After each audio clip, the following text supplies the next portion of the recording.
Capes on the Couch podcast is for entertainment purposes only. Dr. Issues is a psychiatrist, but he is not your psychiatrist and does not have knowledge of your individual situation. For any personal mental health concerns, please consult your own healthcare providers. For medical emergencies, please call 911 or the designated number in your area immediately. Remember that you are not alone and help is out there.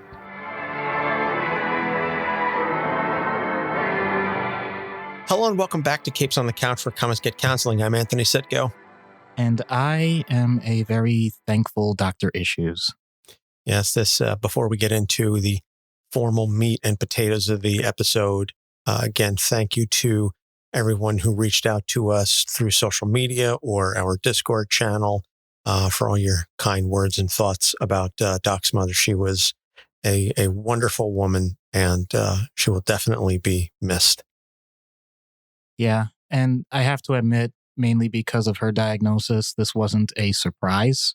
So if anyone's thinking that this was a shock to me or anything like that, that's not the case. It's just that grief takes all sorts of different forms. And in this case, it was more making sure that I could honor her as best I could. And everyone around me gave me the space that they know I needed, but also the love that I feel is better than I deserve. But that's the way I've always looked at things. I'm just so glad that, especially in this space, people truly seem to understand, when someone goes through this. And I've had some people I've been able to talk to, and to be honest, for the past week and a half, I've been chopping at the bit to get back to this. So thank you, and let's get the show on the road.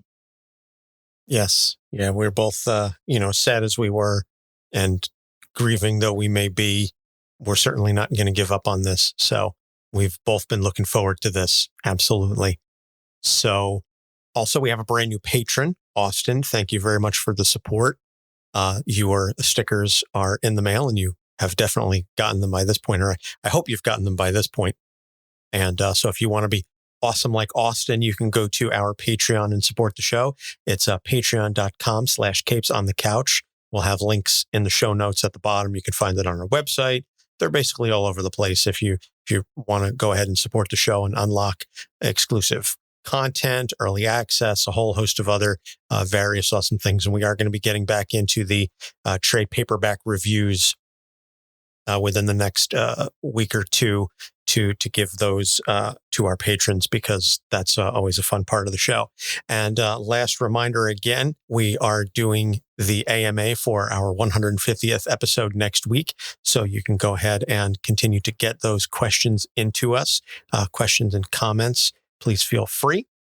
You can email us at capesonthecouch@gmail.com. You can send them to us through Facebook DM, Twitter, Instagram, our Discord channel, in any way, shape, or form that you want to go ahead and reach out to us and ask us all kinds of questions. If you have comments, whatever, we're just going to read them basically sight unseen, record the episode because it's a lot more fun that way. And then we've got a fun little surprise that we've been working on for all of you. And again, mum's the word on that. So with that being said, we are going to get into the episode now as selected by our present level patron, Janine. And this is number 4 from the Umbrella Academy, also known as the Seance.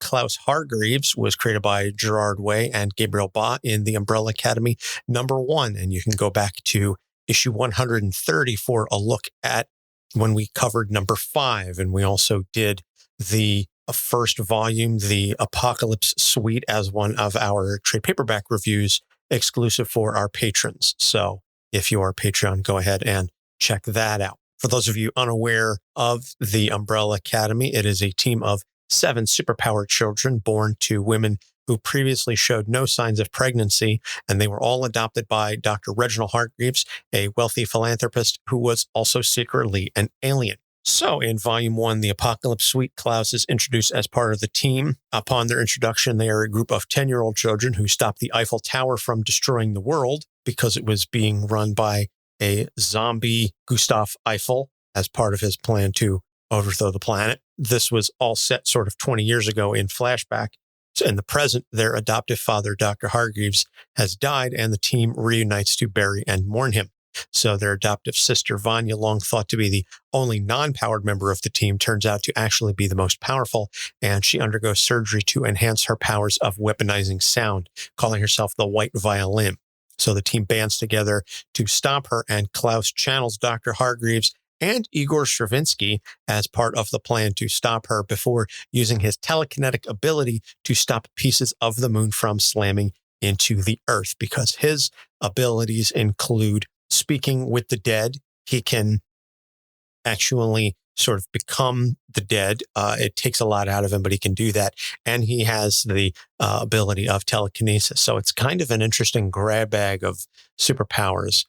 The whole talking with the dead thing is definitely going to come into play later on in terms of the issues, but it's not a very common superpower. Telekinesis is one of, I don't want to say it's common, but it's definitely much more understood. Communicating with the dead is not a popular superpower. Yeah, but I mean, didn't you see the movie The Sixth Sense? I did. So there you go. See, it's true. So in volume number 2, Dallas, Klaus is captured by agents from the Temps Aeternalis, which is an organization overseeing time travel. They do not have Ms. Minutes, so that's a point against them. In an attempt to find his brother number 5, and he ends up murdered by the agents. He doesn't stay dead, however. He returns to possess the agents and kill them in revenge because God kicks him out of heaven. So he, Spaceboy, and the Kraken, who are other siblings/teammates of his, all travel back in time to Vietnam to stop number 5 from assassinating JFK and irrevocably altering history. But then they have to stop the agents from also killing number 5. And that volume is very number 5 focused. So you can go back and again and listen to episode 130 for further discussion on that. So in volume 3, Hotel Oblivion, which we had not read at the time recording number 5, since gone back and read that now. And it's a good thing we did, because volume 3, Hotel Oblivion, is very Klaus focused. He's not the main part of it, but he's got a major subplot running throughout the book.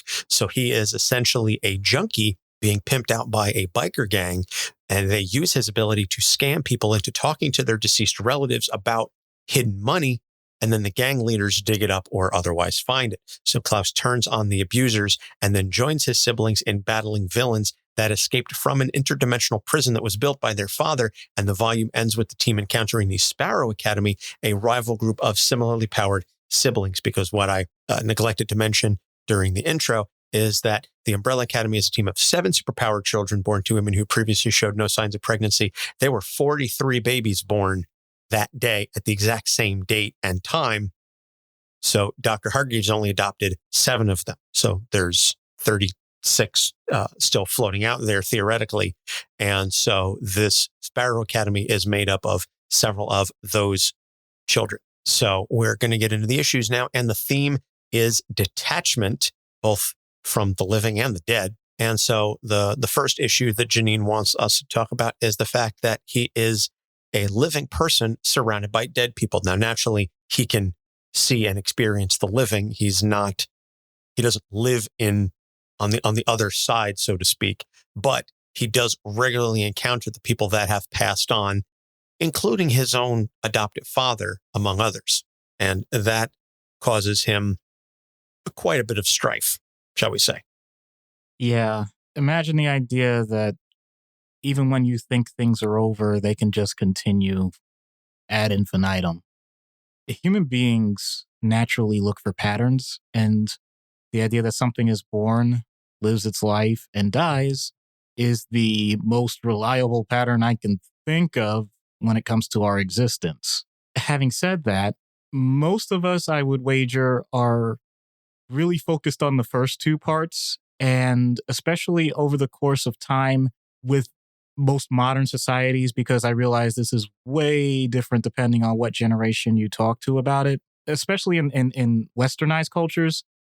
Death is that thing that happens. It's not something that clearly you don't look forward to it, but also you only deal with it when you absolutely have to. And even then, it's only for the shortest period of time, and you just move on as quick as you can, and that's that. And everybody gets to say their goodbyes. Everybody gets to do whatever tradition that they do, and there's not much more to it.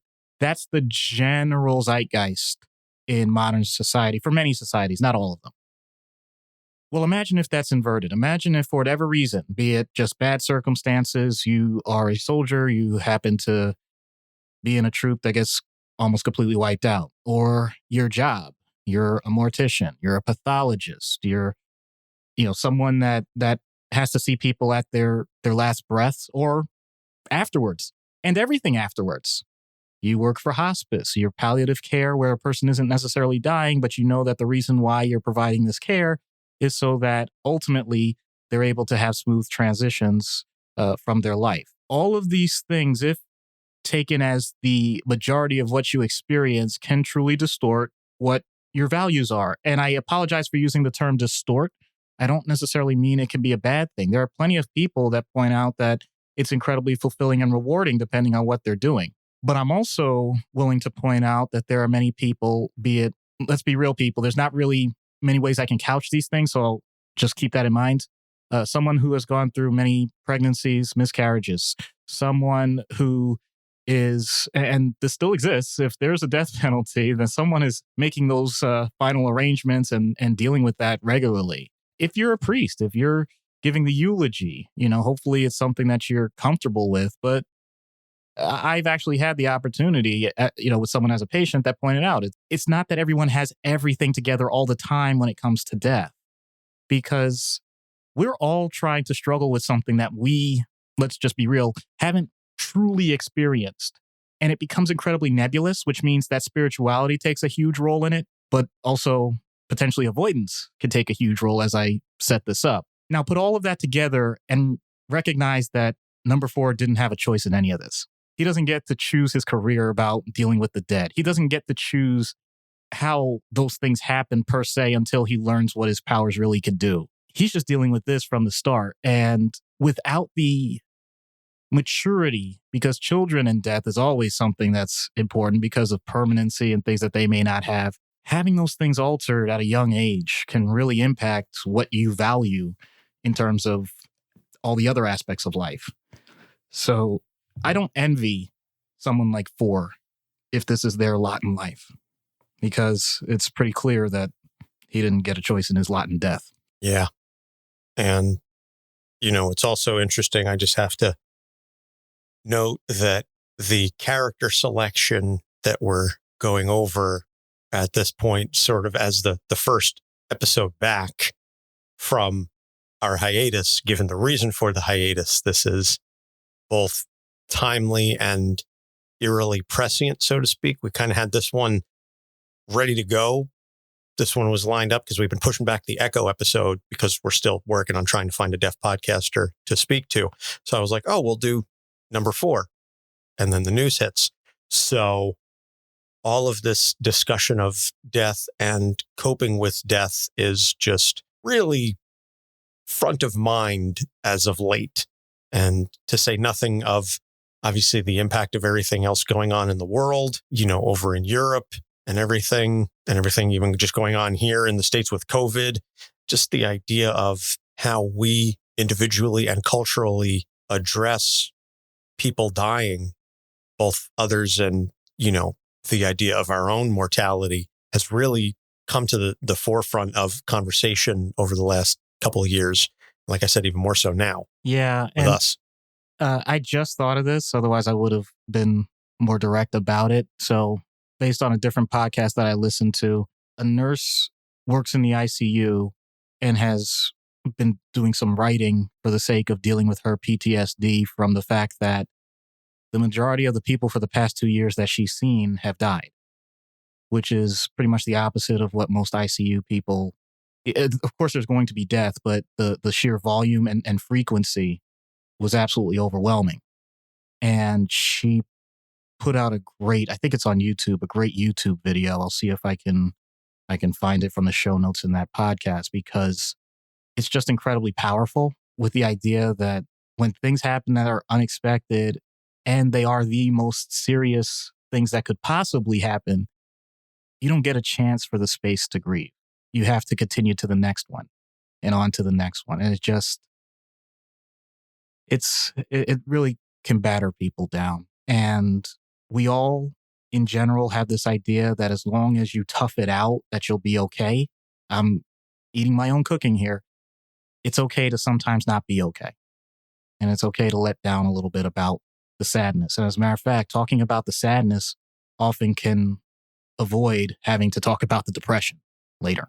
Very true. Absolutely. So the next issue, and it's directly an offshoot of the first one, is because he is a living person surrounded by the dead people, and because he is consistently straddling that line between the living and the dead, going back and forth between those two worlds, he is a junkie. And the drug use as a coping mechanism is something that we see very much in our reality. Certainly, there's no shortage of that. And I can even speak to addictions in my own family.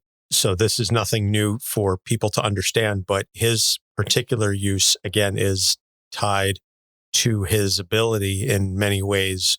And as I said in volume 3, it's what he sort of gets, quote unquote, as payment from the biker gang, that they give him the drugs so that he can shoot up, so he can take control of the dead and talk to the deceased and use them as part of his game. It's all very unsavory, essentially, but the drug use as a coping mechanism, I think, is something that makes him a very tragic character. And that's without everything else going on. Yeah, and it makes a relatable character. In many cultures, forget other illicit or exotic drugs or anything, the term drown your sorrows. It's directly tied to alcohol. And the idea is, in the moment, you're going to share some stories about the person, think of the good times, and everybody's hugging each other, and it's all great, and it honors the person, et cetera, et cetera. That's not always the case. And obviously it doesn't just stop with alcohol. It can be any substance. The whole point is alteration. We know that. And in previous episodes, I know we've definitely talked about substances, but in this case, it's really direct. It's the idea that there is something that is so profound of what's going on in your life, regardless of intelligence level, regardless of skill, regardless of supports even, the person sees no other way to deal with reality. And the coping is escape. It's just putting everything on the back burner, because when you're feeling like that, it's at least not feeling anything else. And sometimes we give a little short shrift to when we become deprecating towards those that use substances. And I'm not picking on Anthony when I say this, but even the term junkie as an example. The idea is that somehow that is a moral failing of the person. And that may not be fair, in the sense that if the person hasn't found a way to develop anything else that would be worth it in their life, drugs are good. And I don't mean that encouraging people to use drugs. That's not what I'm getting at. What I'm getting at is anything that's temporarily better than the current situation is going to lead a person to recreate that as much as possible. And that's where the addiction comes in. Addiction wouldn't be something that happens if it didn't have a reward at the end. Obviously, there's the biological and physiological component of that actually alters how your brain processes things because of the release of certain neurotransmitters. That's true. But also just the idea, and you can ask certain people with addictions, depending on what it is, about the ritualizing of it. Even the things that we consider to be innocuous. If you go to someone's house and they show you their favorite bong, if they notice that someone really important or really close to them is coming over, so they break out the special glass. If they notice when they're recounting, even in the emergency room, and yes, this is a case I've dealt with, even in the emergency room after they've been hit by a car and it was because they stumbled out into the street, and you ask them, when was the first time you drank? And they have a twinkle in their eye. The associations that you can come up with substance use, I'm sorry, it's naive to say that they're all negative, because it wouldn't exist if that were the case. And if you're not masochistic, think about this. imagine just taking a pin or something and just poking it in your stomach over and over again. I'm not talking acupuncture. I'm saying something that hurts, something that is actually unpleasant. And I'm not trying to create, cutting behavior. I'm just saying, if you do that and you're not getting any joy from it, what's the first thing you're going to do? You're going to stop. We know that there are long-term consequences to the substance use, but the short-term gain is just so motivating. Especially, and this is another big point that sometimes we gloss over, the trigger that leads to the substance use is never going to go away. If there is a circumstance that you are going to deal with the rest of your life, and that reality is so painful that you're looking to do anything to escape it, then it doesn't matter what I say as a professional. It doesn't matter what a peer counselor says. It doesn't matter what family says. You have your answer. And I know this is a trope, it's not always true, but until you find whatever it is that's painful enough that is making this worse than the other experience, then the addiction is going to live on until you die. Very well stated. And it's interesting. I'd never considered that notion that if there wasn't any positive to substance abuse, then it would not happen. I mean, obviously, yes, culturally, we say don't do drugs and things of that nature, but we also but you also say you pop bottles. You make sure, I was going to say we dignify certain substances and the overuse of some of them until it reaches a point where it becomes too painful. But we say, oh, we're going to go out this weekend. We're going to bar crawl. Yep. Oh, we're going to go out this weekend. We're going to get hammered. Yep. We're going to go Hooray, drink ourselves. Touch fuzzy, get dizzy. Yeah. How many bachelorettes and bachelor parties are centered around this idea? Yeah. And but it's never, hey, we're going to go out to 7 locations and we're going to pop tabs at each of them. Yeah. It's never, hey, we're all going to go out and, we're going to celebrate Dave's turning 30. We're all going to shoot black tar heroin in his honor. That's never the choice that's made. But certain actions are considered okay, even though theoretically there is negative outcomes. So it's just interesting, the perception for some substances versus others.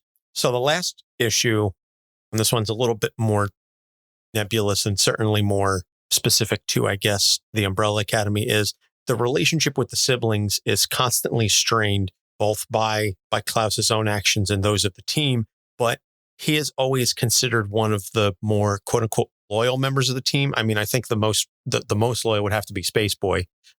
Space Boy and Kraken are definitely number 1 and 2. But even Klaus is there. And even with all of the stuff that he goes through, even with everything he's going through, especially, throughout volume 3 with the junkies and the biker gangs and everything, he still shows up to help the team battle the escapees from the hotel. So it's very interesting that despite all of the stuff that they've gone through and all of the copious amounts of hangups that they all have, understandably so, that he still continues to fight with and for them. And I think that's very noble of him, again, in light of everything else that's gone on. So I think there's a spectrum here when it comes to human existence. Family are the people that are around you because you were born. And friends are the family that you get to choose. The main point that I want to make with this particular topic is just how much do you consider the fact that family is something that was out of your control? If someone says to you, okay, for the rest of your life, you are going to be affiliated with this certain group of people, the people that made you, the people that they made along with you, and anybody that has any other relation to those people and how they were made and all that stuff. That's the lottery side of it. Now, if you think you won the lottery, then congratulations. You can get along swimmingly. Things will go well. You do things together. It's all hunky-dory. Amazing. And I'm not downplaying that. That's a wonderful thing. And for those of you that have that, that's great. Many people don't. It's more along the lines of, well, you're in the world now and your genetic lottery says that this is going to be rough. And much of it, until a certain age, is going to be no say, no control of your own. The idea that you have a built-in support system can be wonderful. You didn't have to pick and choose them. They were already there. And therefore, when things go wrong, you have something to fall back on.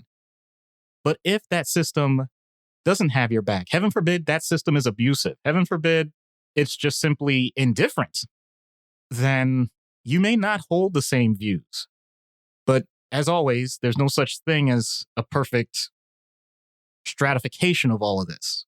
So these emotions and these thoughts can exist simultaneously and usually do. And there is an inherent nature to that because we need to survive. Groups of humans survived this long because they recognized groups were valuable. And if you had a biological group that was willing to stick with you, that's even better. So you know that, quote unquote, know that inherently. It's part of your survival mechanism. But when you get the other evidence, oh my goodness, how do you challenge it? And also, does that mean that you cut ties? In this case, it's obvious that 4 doesn't. And there is a lot of merit to that. The idea that you didn't get to pick your family when you were born, but you get to pick your family now.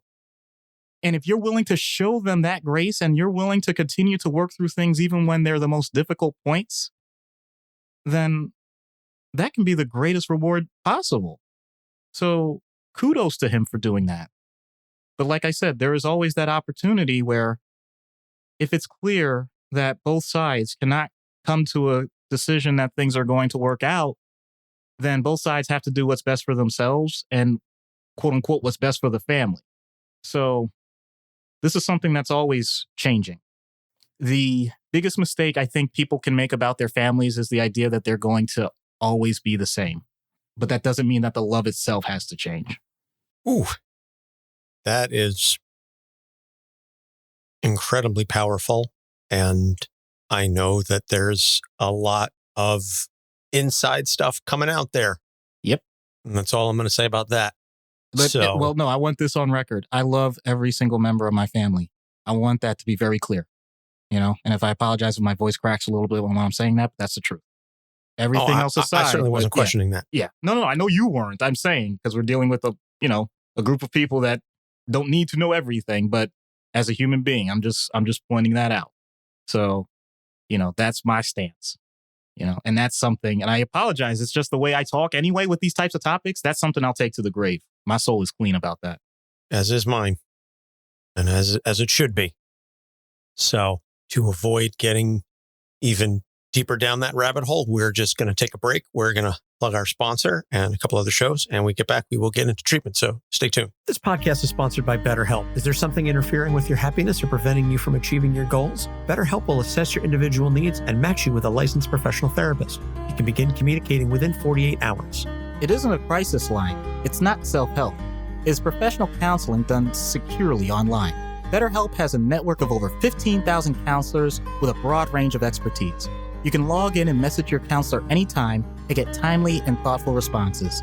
You can also schedule regular video or phone sessions. No waiting room required. BetterHelp is committed to facilitating great therapeutic matches, so they make it easy and free to change counselors if you feel you don't have a good connection. It's more affordable than traditional offline counseling, and financial help is available. BetterHelp wants you to start living a happier life today. Visit betterhelp.com/capes, that's better HELP, and join the over 1 million people taking charge of their mental health with the help of an experienced professional. Special offer for Capes on the Couch fans. Get 10% off your first month at betterhelp.com/capes.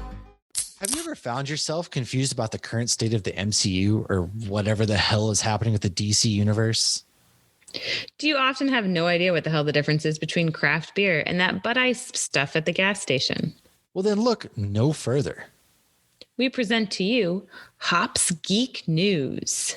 We're yet another geek and beer podcast in an already oversaturated market. All right. We drink and we pretend we know things. More often than not, we don't really know things, but we do talk some really great topics, and we most definitely can drink. We'll deliver you news and then dive into any random topic you might have never knew you actually were passionate about. With lots of fun facts about beer. And from Marvel to DC and Star Wars, and to why Die Hard is most definitely a Christmas movie. Which it is. Basically anything that our spouses are sick of hearing us talk about. Join us on YouTube or anywhere you listen to podcasts. New episodes weekly. Just search Hops News.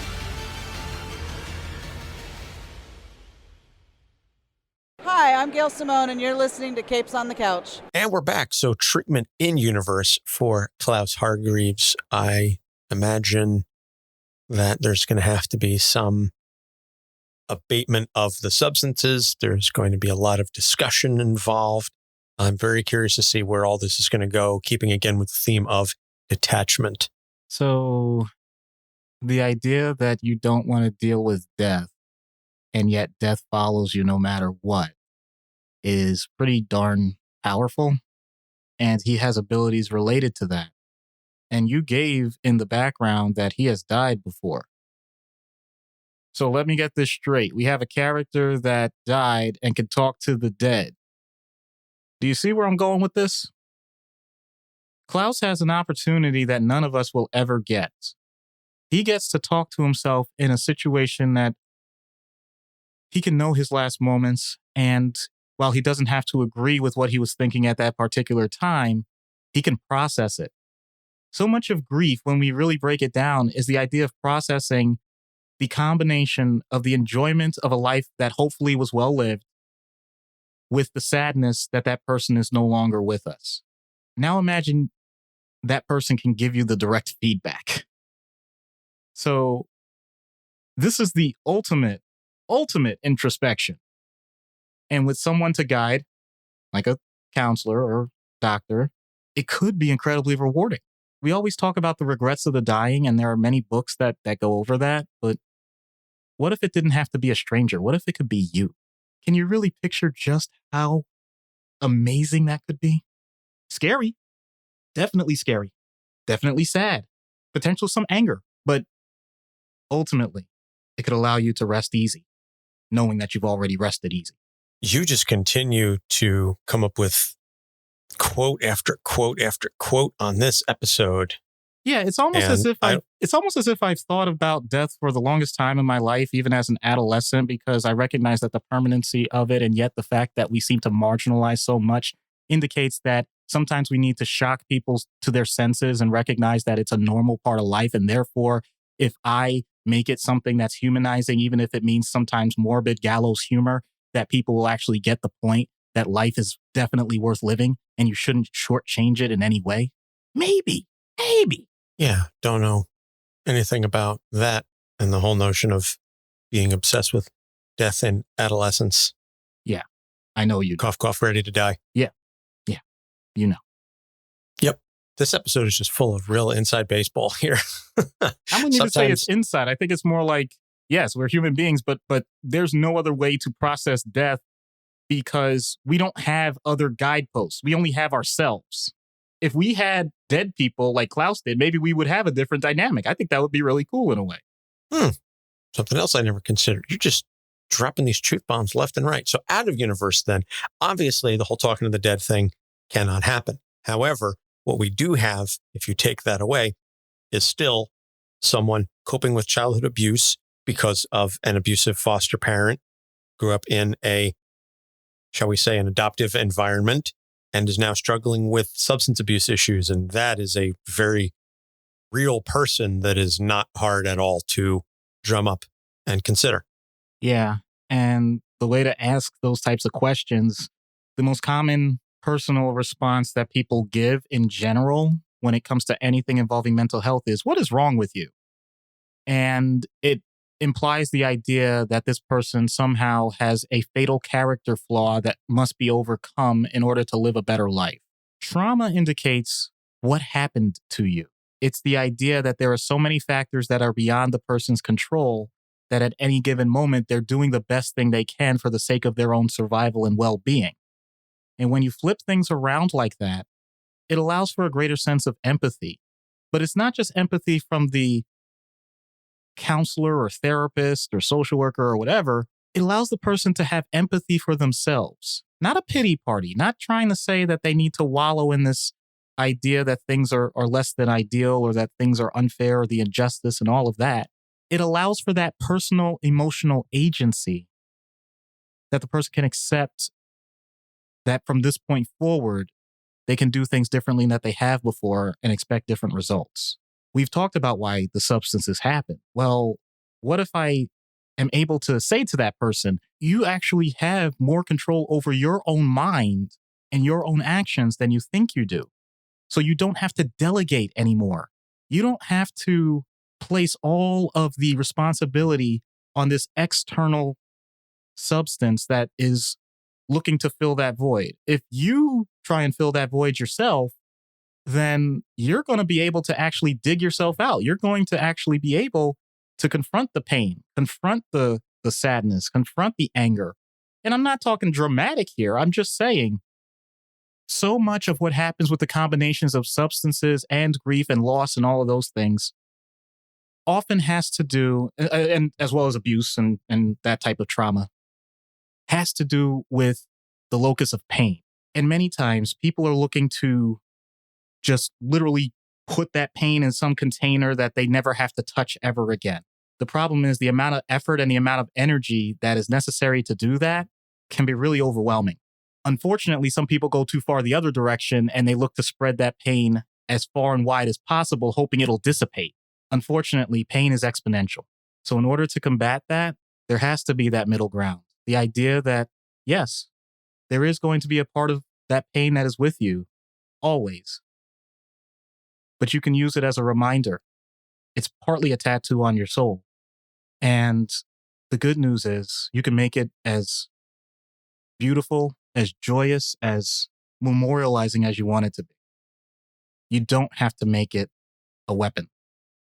And once you get to that point, you might notice that the pain itself is a little less than it was before. Very true. Very true. And I really like what you said about pain being exponential. And, we've said it before on the show, and it's cliche, but it is a truism. Hurt people hurt people. And so we all have to break the cycle in our own lives. Every one of us has been traumatized in some fashion or other, whether it was from our parents or caregivers, whether it was from school environment, whether it's from work environment.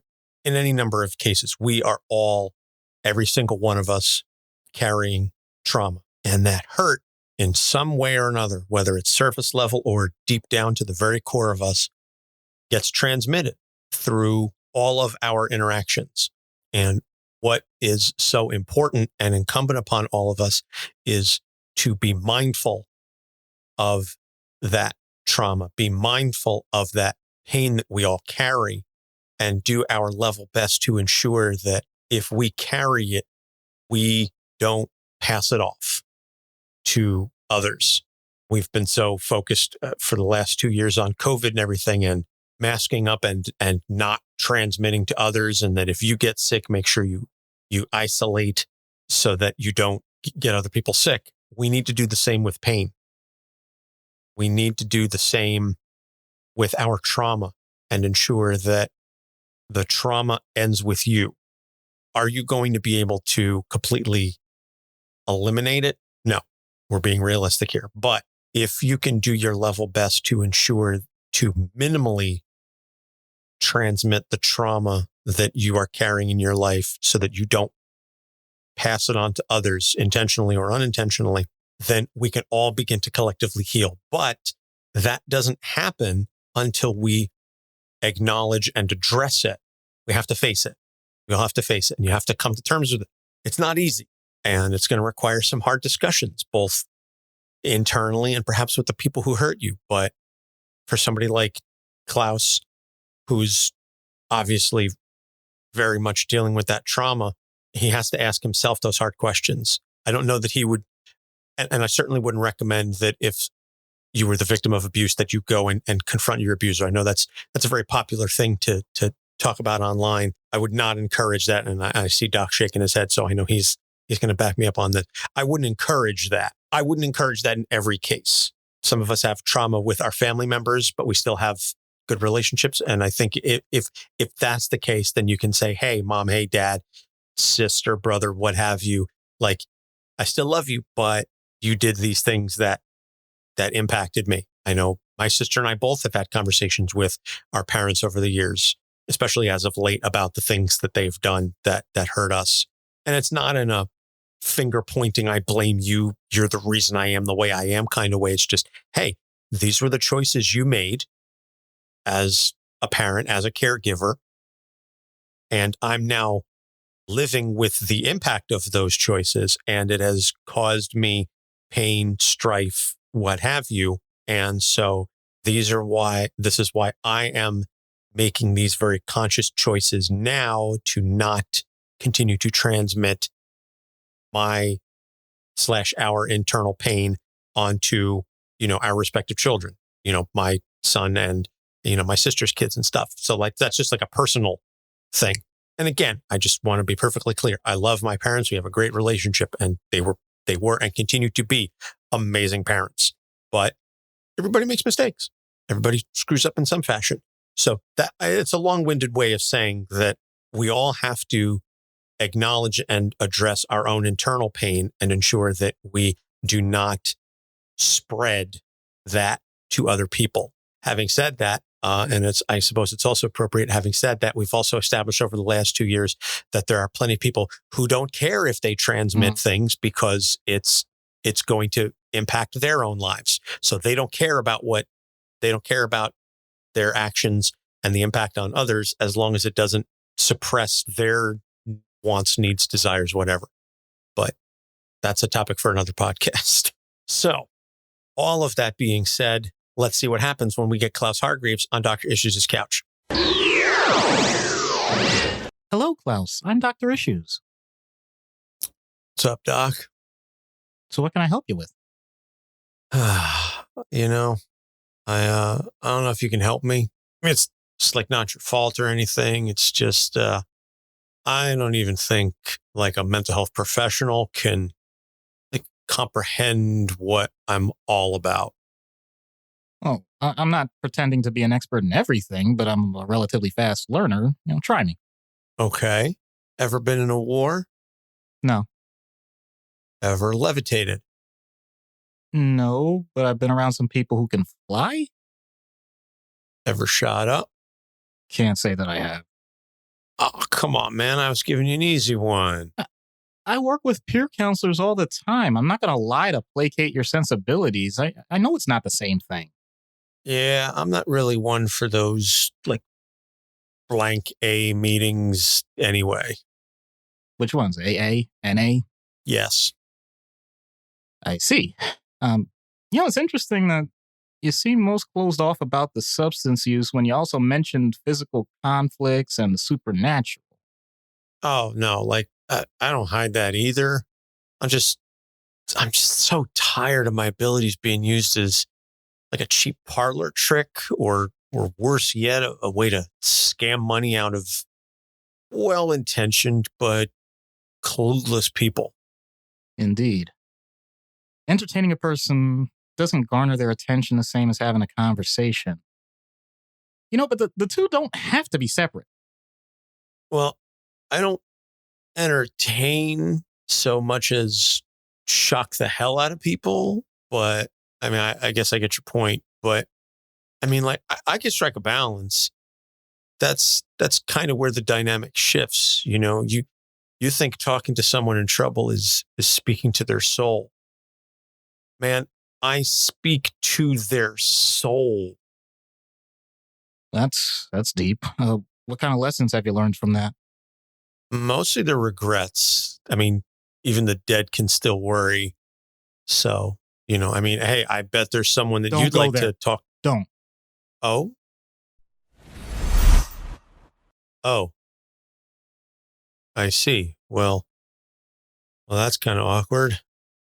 My reaction aside, actually, it's not as bad as you think. I mean, how do I put this?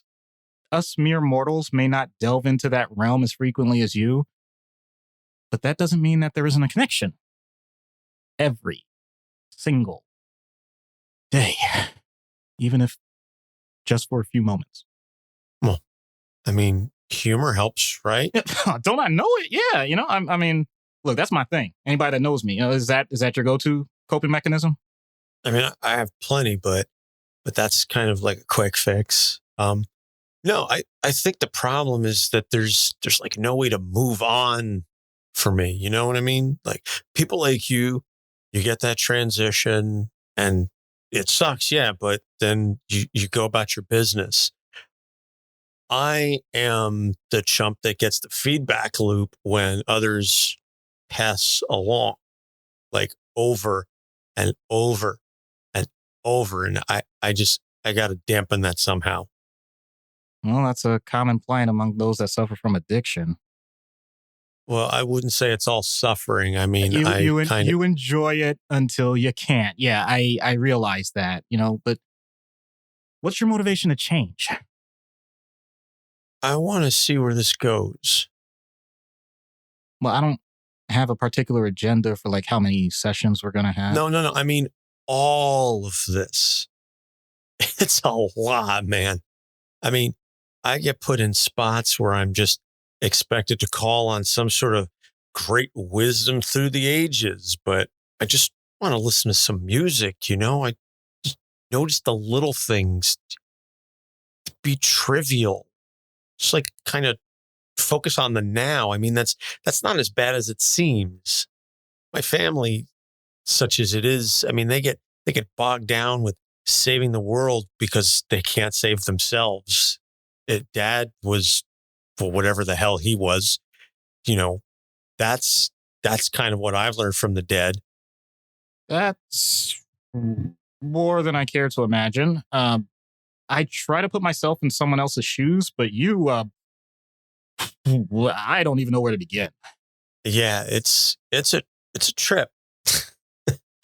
I mean, that's where all the fun stuff comes in, right? I mean, it kind of helps clear my head. I figure if I have to see all kinds of weird stuff, at least it's self-inflicted, right? Well, I can't even ask my usual, like, why the pain, because it's obvious. Maybe a slight tweak. What do you do for yourself? We've been talking about it. No. You were saying it's self-inflicted, as if your whole existence is like this trivial thing that can, you just play with here and there or whatever. Just how important is your life compared to others? What difference does it make about the value of my life? I've come back from the dead at least twice, maybe more, but blackouts are very real. So clearly life and death don't mean a whole hell of a lot to me. And as far as my siblings, I mean, I love them, I guess. I mean, the world would be worse off without them. So you show grace to those you love, but not to yourself, because you have a unique experience that's different from their own, and yet you view your unique experience as negative to your self-worth. Yeah, is that what you're telling me? I don't buy it. Oh no, our experiences are negatives to all of us, every single one. Not one of us is happy for all the stuff that we've been through. My point is just that, like, compared to them, I'm somehow even less well-adjusted. I mean, it is what it is. I'm just calling it like I see it. I'm not looking for pity or anything. That ship sailed a long time ago. Are they the things you tell yourself when you died? Which time? But seriously, like, I'm trying to do the best I can with the cards I've been dealt. Like, okay, are you a poker player? For the sake of rapport, yes. Okay, so like with my whatever I've got a 3-8 offsuit. The flop came down, Men's Warehouse, all faces. I'm looking for a runner and praying to pull trips. That is my daily existence. Do you understand any of that? Yeah, but there's so much more that you're not saying that's vital to the hand. Oh boy, if we're gonna use this metaphor, what's your position at the table? What are the stacks? Your abilities. You have a cheater's edge in your pocket. You know, it sounds like you're worried about what the dealer's gonna think if you use inside information, not to mention the idea that you can influence the interactions around you with the other people. I mean, all this stuff, you put this all together, there's more than basic math that allows you to come out with a fighting chance. You hear me? Fair points, Amarillo Doc. I guess I could do a better job of reading the players at the table, bluff or force them to lay down. So, any suggestions? Well, before you start looking at them, start with yourself. Know your tells. Don't telegraph everything at once. Wonder why at this point everybody pushes you around with a bad hand. You have an ability to get to see the turn in the river over and over and over after the hand is done. That's useful information. Just incorporate that in how you deal with others. And I suppose you're going to tell me that I should do all of this with a clear head. Well, no. Well, I can't promise it'll be all the time, but I suppose I can take a break from time to time and maybe get a better handle on things.